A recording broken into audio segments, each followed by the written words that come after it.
Buenas tardes, nos encontramos con el doctor Alfonso Torres Arbear, él es psicólogo especialista en salud ocupacional. Doctor Alfonso, vamos a realizar una serie de preguntas enfocadas al posconflicto. La primera pregunta es, ¿qué es la paz? Bueno, yo considero que la paz es un término muy abstracto y desde un punto humanista uno diría que la paz es un estado de tranquilidad, de quietud que puede tener un ser humano.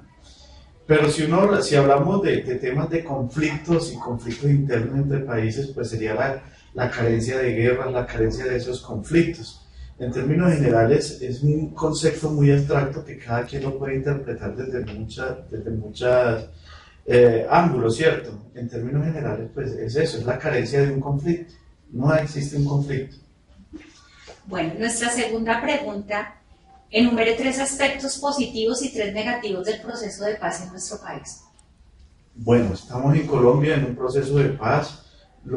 Digamos, en lo que se ha escuchado, lo que los medios muchas veces nos han informado, creo que 3 puntos positivos sería pues el cese de hostilidades o el fin de la guerra, aunque no se reconoce una guerra, pero ya con tantos muertos que hay, eso ya es un indicio de conflicto y de guerra que tenemos. Entonces, de hecho, ya una tranquilidad por ese lado. Lo otro sería también el tema de pues, potenciar la parte agraria y acompañado de eso, pues igual las probabilidades de nuevas inversiones en el país, crecimiento por ese lado.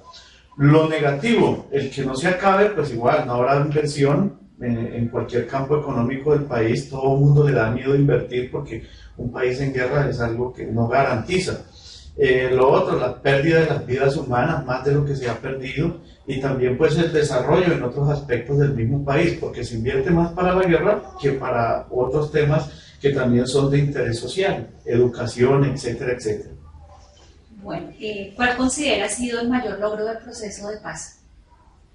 Pues que al menos en esta oportunidad tenemos a toda esta gente reunida, a los actores, como nunca antes lo habíamos tenido, al menos se está dialogando, se ha llevado a una fase bastante grande, digámoslo así, no tanto en tamaño, sino en el potencial de la negociación en sí.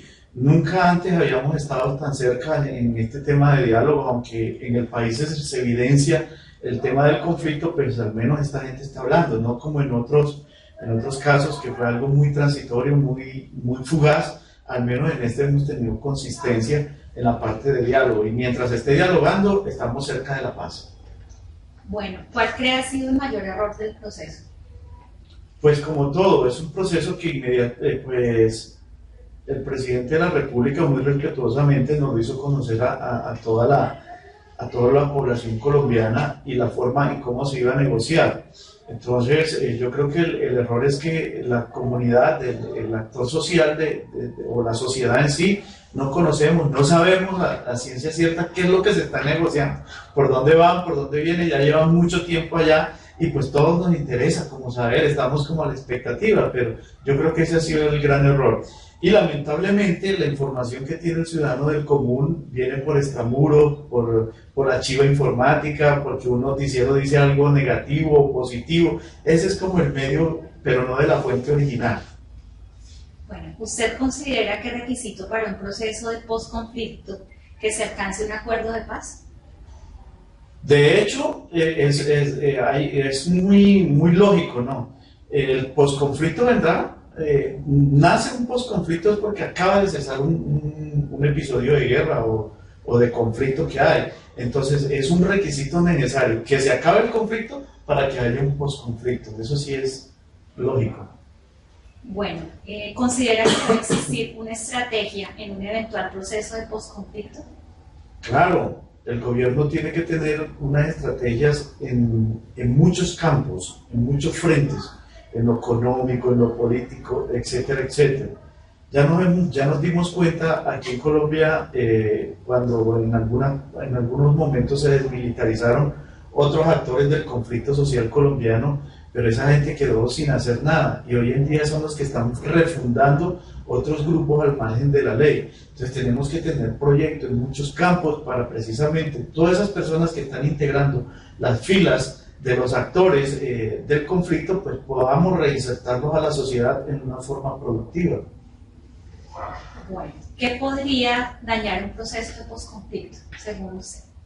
¿Qué podría dañar un proceso precisamente la anterior pregunta prácticamente responde, de que no hay un proceso como tal a nivel, o sea, no hay una estrategia a nivel del Estado, y que asimismo, pues el de gobierno, perdón, y que estas personas, al no tener de qué subsistir, vuelvan a reincidir en otros grupos o en otros actores del problema social que tenemos. Entonces, por eso tenemos que tener unas estrategias, y el no tenerlas conllevarían a que estas personas se reagrupen en otros grupos que, al margen de la ley, que vuelvan a refundarse y a crear otro nuevo conflicto en Colombia.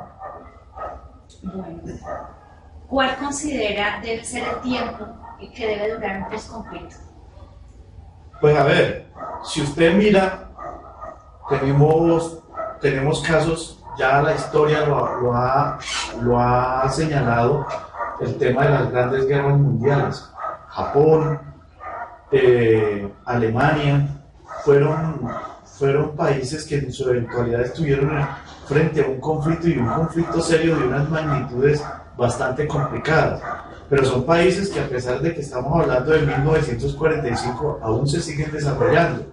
Un posconflicto no se acaba ni termina de la noche a la mañana, y siempre tiene que estársele haciendo reingenierías para poderlo reorganizar y poderlo mirar diferentes frentes y crear más expectativas para que toda esta gran cantidad de personas tengan las oportunidades. Si miramos esa problemática en Japón y Alemania, ellos todavía siguen trabajando, mejorando, a pesar de que fueron países que tuvieron un conflicto serio, como fueron las guerras mundiales. Bueno, ¿cuál cree puede ser un proceso de posconflicto que Colombia tome como ejemplo, doctor?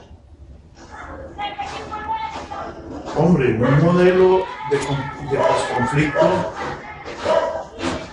podría decirse muchos modelos, pero fíjate que nosotros el modelo japonés, Japón después del tema Nagasaki, del tema de Hiroshima, después de una Segunda Guerra Mundial, de haber sufrido los embates de una bomba atómica, de empezar de ceros, por eso se le llama el sol naciente. Entonces fíjate que hay un modelo, aunque es antiguo, podríamos decirlo que podemos hacer reingeniería. Ellos construyeron en la industria la fuente de seguir adelante, en la tecnología la fuente de seguir adelante. ¿Por qué no copiar algo de eso? Y precisamente con otros modelos, como el tema alemán o algunos países de Europa, poderlos aplicar y que sirvan de base para seguir adelante con si se llega a un cese de hostilidades y verdaderamente una paz en Colombia. Son modelos que podemos aplicar o tomar partecitas de ellos, y con esa mecánica podemos, pues, nosotros en una forma creativa, con un plus que le demos aquí los colombianos, mirar a ver qué retomamos de ello y poderlo aplicar y mejorar.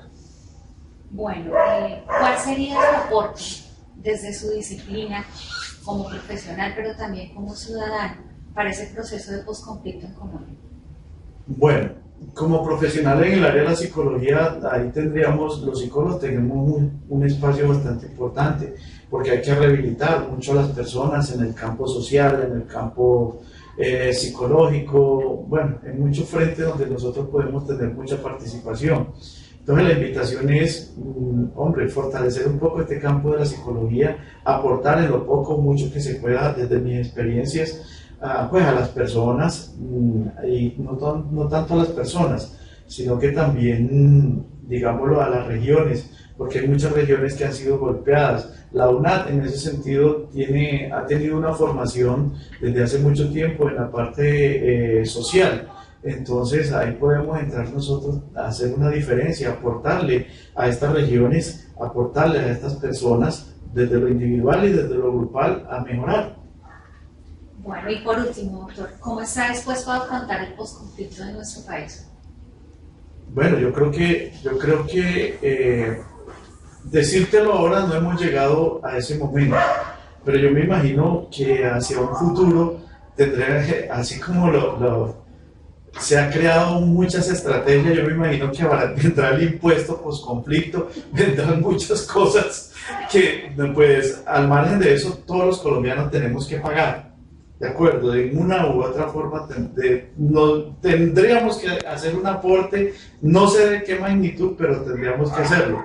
Pero igual en el campo profesional, en el campo personal, si hay que hacerlo, tenemos que hacerlo. Si hay que pagar el impuesto post-conflicto, pues tocar hacerlo porque es, mejor dicho, dar un paso fundamental de nuestro país, algo que en muchos años muchos de nuestros abuelos no lo han experimentado, que es la paz, la tranquilidad que requiere este país. Personas de 80, 90 años, personas que ya se nos fueron sin ver este país verdaderamente en paz. Y que si nosotros tenemos la oportunidad y hay que hacer un mayor esfuerzo desde lo humano, desde lo económico, desde lo profesional, si hay que hacerlo, hay que hacerlo. Doctor Alfonso, muchas gracias por su colaboración. A ustedes muchas gracias y feliz día.